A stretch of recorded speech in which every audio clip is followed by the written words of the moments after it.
This video has been sponsored by Whatnot, more on them at the end of the video. Oh, so much has changed about the Pokemon lore. I've read the Scarlet book and I've read the Violet book, and I have not seen these Paradox Pokemon before.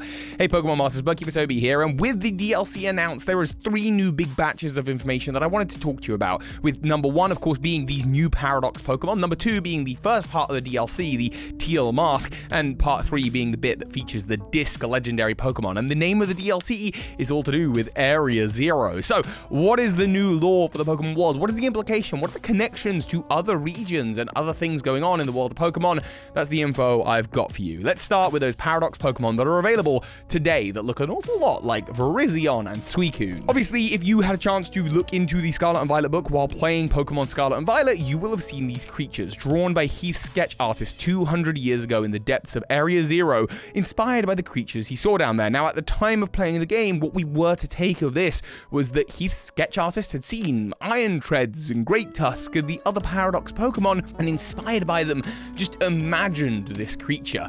But now we know that's not the case. It seems more likely that Heath's sketch artist saw 3 other Pokemon down there in the crater, Pokemon that we can't find down there today. One of which in Scarlet version is Walking Wake, and one of which in Violet version is Iron Leaves. But I suspect that Heath's sketch artist saw all 3 Pokemon that would make up the trio of Raikou, Entei, and Suicune, or Virizion, Cobalion, and Terrakion.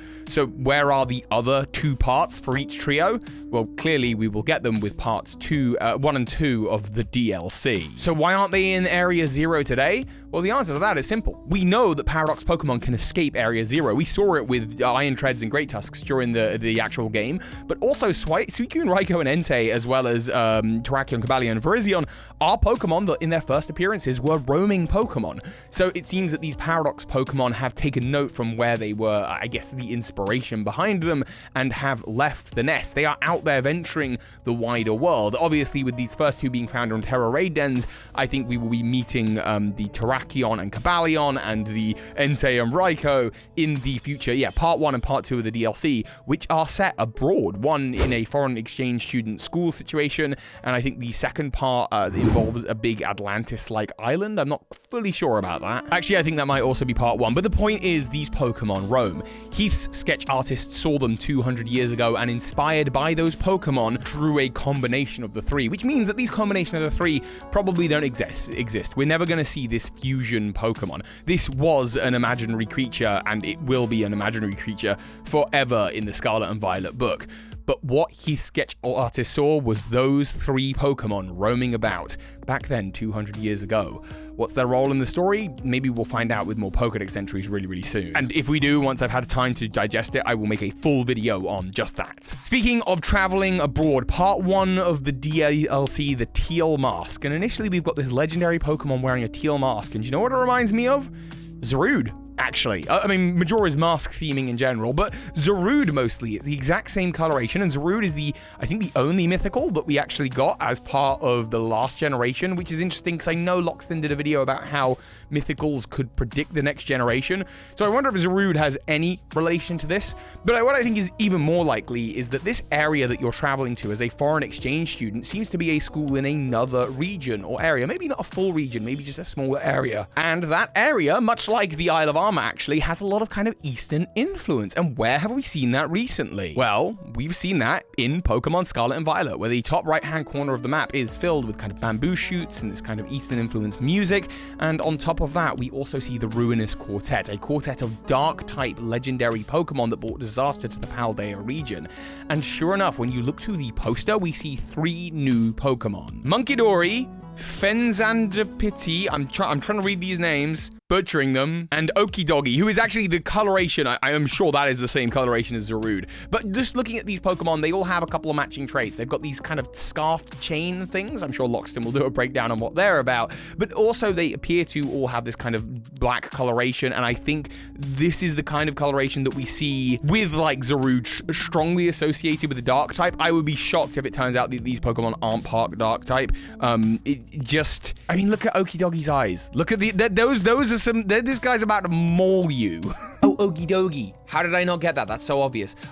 Also with these 3 Pokemon, isn't it interesting how they kind of look like a starter trio? They're probably legendary Pokemon, but the idea of a special Pokemon also being a starter is not exclusive to, you know, anything in particular. Poipole is a starter Pokemon of the area it comes from, and so too might it be that this region from which the Ruinous Quartet comes from is also a place where these are the 3 dark starter legendary Pokemon. So I was surprised because I originally thought the Ruinous Quartet was something that were going to be left alone and we wouldn't learn anything else about them, but actually I think we are about to learn about the area that these Pokemon came from, which is really exciting, but I do wonder if it ripples back further to the likes of Zarude and Pokemon Sword and Shield, or maybe it's a hint of things to come. Interestingly enough, while definitely the theory suggests that the area that Kubfu traveled to was the Sinnoh region, which is why the Isle of Armor, the first DLC for Sword and Shield, had that kind of Eastern influence. It was inspired by that, and the rapid and strong style form of fighting that Urshifu has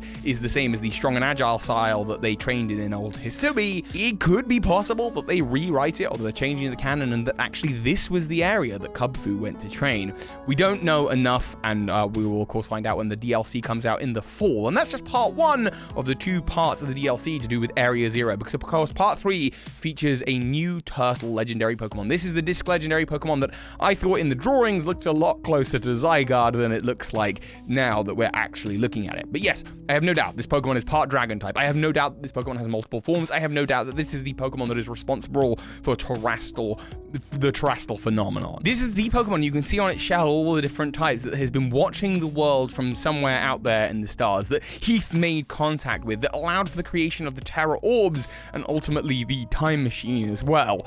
I'm looking forward to learning more about it, but at the moment we just don't know that much. All I do know is this: I think this Pokemon will represent the 4th part of the Arceus, the word that Arceus is inspired by, that is split up into 4 kind of primary elements: light, reflective, life, and chemical. Chemical being the poison type Eternatus, light being the Necrozma, of course, life being the master of the XYZ life trio Zygarde, again all dragons with alternate forms and more powerful forms, and then finally we've got this reflective, the world turtle, I suppose.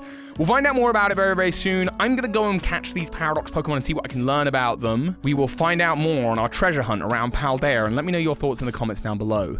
Speaking of treasure, I think you'll get a huge value out of today's sponsor, Whatnot. See, that seemed like a clunky segue, but actually it makes perfect sense, because if you're anything like me, you love collecting Pokemon cards, or maybe you've got some Pokemon cards lying around and you're thinking, this is a treasure, maybe it's worth something, and that's why Whatnot is the perfect partner for you. Download it today by clicking the link at the top of the description, but Whatnot is a live buying and selling service for all sorts of collectibles, but I primarily, of course, use it for Pokemon cards to look around, to get some cheap deals on some amazing cards that are going all the time. I host streams on there every single month, but what I really love about Whatnot isn't the fact that you literally cannot stream, you can't bid snipe anyone on Whatnot, because when the timer gets down to 15 seconds, if someone places a bid, it resets, which means that everyone just pays for what they want to, and you don't have to place a bid if you don't want to, of course. But also, I don't have to worry about, am I listing this correctly? Is the name right? Is the description right? I put near min, is it lightly played? Are people going to be upset with the card? I actually just had this Japanese jungle Snorlax that I've literally just has come through the door while filming this video,